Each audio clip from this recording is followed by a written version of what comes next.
Welcome back to Screenverse decoded. आज हम stranger things season 5 volume 1 के एपिसोड 1 से शुरुआत कर रहे हैं। स्टोरी हमें वापस लेकर जाती है सीजन 1 के बिगिनिंग पर, जहां विल बायर्स को वेक्ना ने अपसाइड डाउन में कैप्चर किया था और यही कनेक्शन आज तक कंटिन्यू हो रहा है। इस एपिसोड में हम देखते हैं कैसे विल और वेक्ना का साइकिक लिंक अब और ज्यादा स्ट्रॉन्ग होता जा रहा है और पूरी हॉकिंस टीम अब वेक्ना को ट्रैक डाउन करने के लिए मल्टीपल डंजन क्रॉल कर रही है।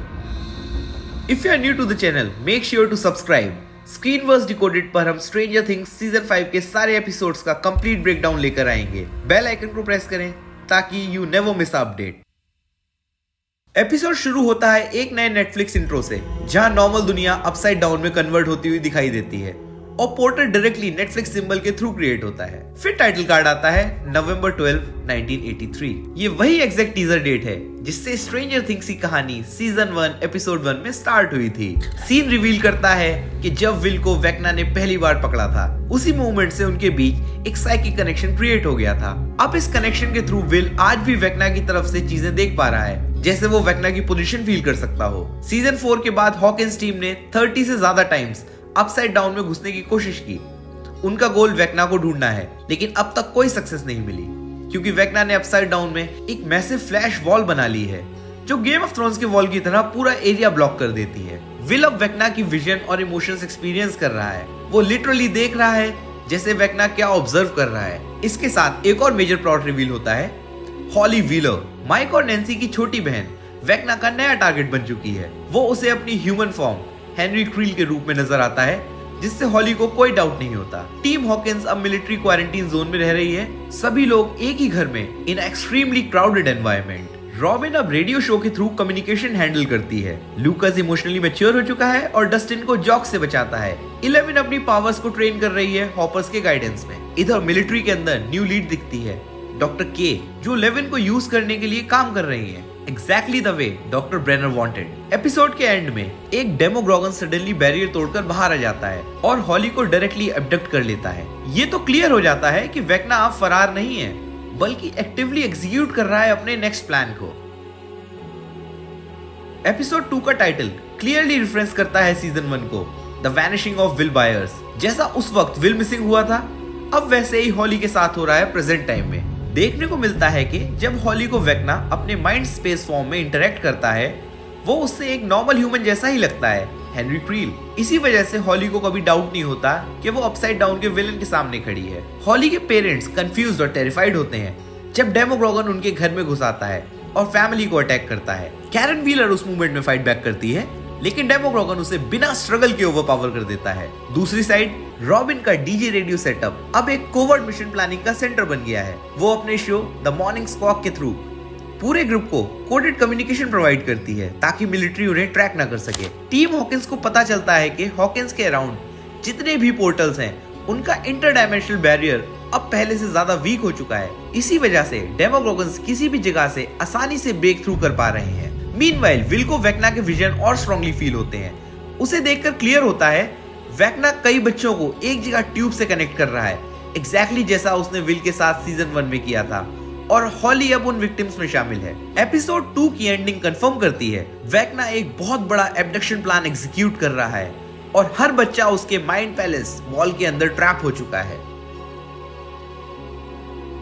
एपिसोड 3 फोकस करता है एक नए प्लान पर। ग्रुप डिसाइड करता है कि वो डेरिक टर्नबो को कैप्चर करेंगे क्योंकि वो वेक्ना का नेक्स्ट टारगेट लिस्ट पर है।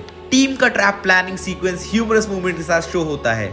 Dungeons and dragon action figures का यूज मैप पर पोजीशन सेट करने के लिए किया जाता है। ये क्लियर इंडिकेशन है कि डंजन्स एंड ड्रैगन सिर्फ गेम नहीं बल्कि रियल लाइफ मिशन गाइड बन गया है। इधर हॉली अपने इमेजिनरी फ्रेंड के साथ वेक्ना के माइंड पैलेस में ब्रेकफास्ट कर रही होती है, बट रियलिटी में वो वही गू कंज्यूम कर रही होती है जिससे वेक्ना सीजन 1 में विल को फीड करता है। इस एपिसोड में फर्स्ट टाइम रिवील होता है कि मैक्स इज स्टिल अलाइव, लेकिन एक कोमा स्टेट में, और वो वेक्ना के माइंड स्पेस के अंदर ही फाइट कर रही है। वो हॉली को एक्सप्लेन करती है कि यहाँ हर जगह हेनरी क्रील के पुराने मेमोरीज एग्जिस्ट करते हैं। ये पूरा एनवायरनमेंट वेक्ना के चाइल्डहुड मेमोरीज का कलेक्शन है, स्पेशली उसके रियल होम और 1950s के दुनिया का एक विजुअल डिजाइन। मैक्स बताती है कि वह एक मंथ से ज्यादा यहाँ सरवाइव कर रही है और जब भी वो एस्केप के करीब पहुंचती है, केट बुश म्यूजिक ही उसे हेल्प करता है वापस रियल वर्ल्ड में कनेक्ट होने में। पर जिस मोमेंट लूकास ने म्यूजिक ऑफ किया, पोर्टल क्लोज हो गया और वो फिर से ट्रैप हो गई। एपिसोड 3 में मेन डिस्कवरी है वेक्ना केव्स और कुछ लोकेशन में एंटर नहीं कर पाता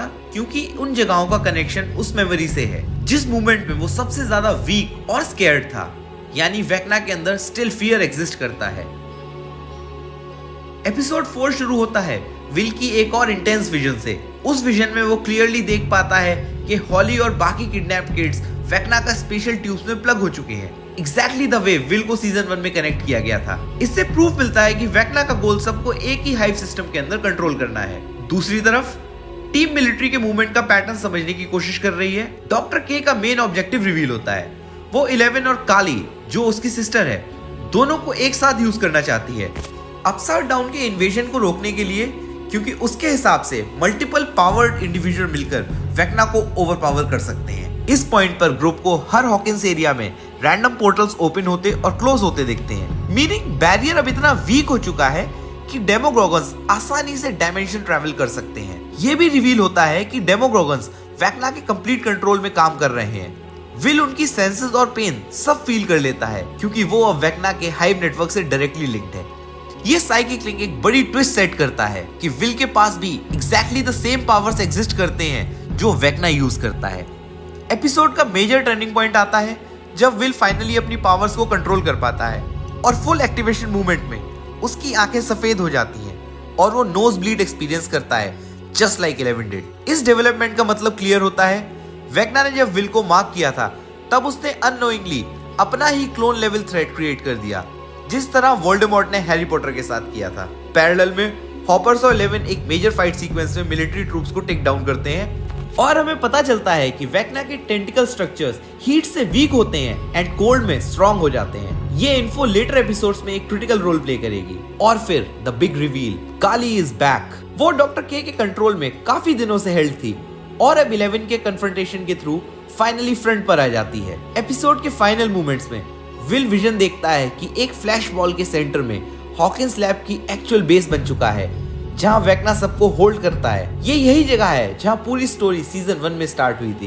देन सडनली सब साइड से पोर्टल्स ब्रेक होते हैं और डेमोग्रॉगन्स इन्वेड करना स्टार्ट कर देते हैं। मिलिट्री कंप्लीटली वाइप आउट हो जाती है। वेक्ना एंटर्स यूजिंग टेलीकाइनेसिस अटैक और फिर एक न्यू एबिलिटी रिवील होती है। वो डेड डेमोग्रॉगन्स को रेसरेक्ट कर देता है। अ क्लियर इंडिकेशन एपिसोड 4 के एंड पर upside down slowly normal world को एब्जॉर्ब कर चुका है। वॉल्यूम 1 एपिसोड 4 का एंड मैसेज क्लियर होता है, the real war has now officially begin.